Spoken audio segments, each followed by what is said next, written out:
माँ का आखिरी खत। रात के 12 बज चुके थे। माँ कभी दरवाजे की तरफ देखती तो कभी एक नज़र घड़ी की तरफ। माँ की आंखों में और चेहरे पर चिंता साफ नज़र आ रही थी। थोड़ी ही देर में दरवाजे की घंटी बजी। माँ ने काफ़ी तेज़ी से दरवाजे खोला और सामने बेटे विक्रम और बहू मान्यता को देखकर पूछा, इतनी देर क्यों हो गई? मैं कब से तुम्हारी राह देख रही थी। माँ, मैं अब छोटा नहीं हूँ, तुम मेरी चिंता मत किया करो। विक्रम घर के अंदर प्रवेश करते हुए बोला, बेटा कितना भी बड़ा हो जाए माँ के लिए छोटा ही रहता है। चलो छोड़ो, हाथ पैर धो लो, मैं तुम्हारे लिए खाना लगा देती हूँ। माँ ने दरवाजे बंद करते हुए कहा। माँ जी, हम बाहर से खाना खाकर आए हैं, आप खा लीजिए, हम सोने जा रहे हैं। बहू मान्यता ने कहा, लेकिन मैंने तो तुम लोगों की पसंद की खीर बनाई है, आओ थोड़ी थोड़ी खा लो। माँ, तुझे एक बार में समझ में नहीं आता क्या? तेरी बहू ने कहा ना, हम बाहर से खाकर आए हैं, क्यों परेशान करती है? जा तू खीर खा ले और सो जा, और हमें भी शांति से सोने दे।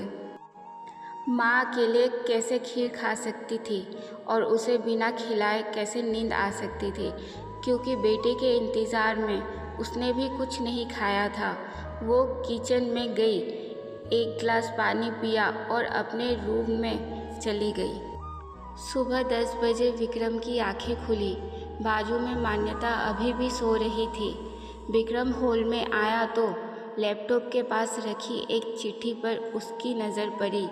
ये चिट्ठी किसकी हो सकती है, ये देखने के लिए उसने चिट्ठी खोलकर पढ़ना शुरू किया। मेरे लाल, तू सोच रहा होगा कि एक ही घर में रहते हुए ये चिट्ठी क्यों? मैं तुम्हें बोलकर भी ये बात बता सकती थी। हाँ, बता सकती थी, अगर तू मेरी बातें सुनना चाहता तो। किसी एक्सप्रेस गाड़ी की तरह तू आता है और कुछ ही पलों में निकल जाता है। खैर, वो सब जाने दो। कल तुम्हारा जन्मदिन था, इसलिए मैंने खीर बनाई थी। सोचा कम से कम आज के दिन साथ में बैठकर खाना खाएंगे। मगर मैं ये बात भूल गई थी कि मेरा बेटा बड़ा हो चुका है, तो अपने दोस्तों के साथ पार्टी करके खाना खाकर आया। चलो, मुझे इस बात की खुशी हुई। मेरी दवाइयाँ ख़त्म हो गई है। मैंने कुछ दिन पहले तुझे एक दवाई की चिट्ठी दी थी, अगर वक्त मिले तो वो दवाई मुझे लाकर देना, मुझे थोड़ी राहत हो जाएगी। विक्रम को याद आया कि 4-5 दिन पहले माँ ने एक दवाई की चिट्ठी दी थी। उसने अपने ऑफिस के बैग में जाकर उस चिट्ठी को तलाश किया और उसे खोलकर देखा। उसमें लिखा था, मुझे ऐसी दवाई लाकर दो जिससे मैं अपने बेटे को भुला सकूं।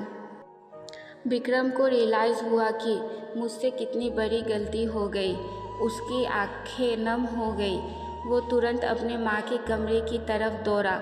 सबसे पहले उठ जाने वाली माँ आज क्यों नहीं उठी थी, देखकर उसे आश्चर्य हुआ। उसने माँ को उठाने की काफ़ी कोशिश की, लेकिन माँ एक गहरी नींद में सो चुकी थी। विक्रम के पास फुट फुट कर रोने के अलावा और कोई चारा नहीं बचा।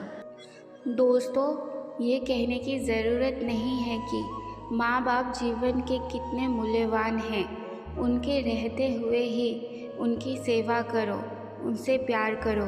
वो चले जाएंगे तो कुछ नहीं कर पाओगे।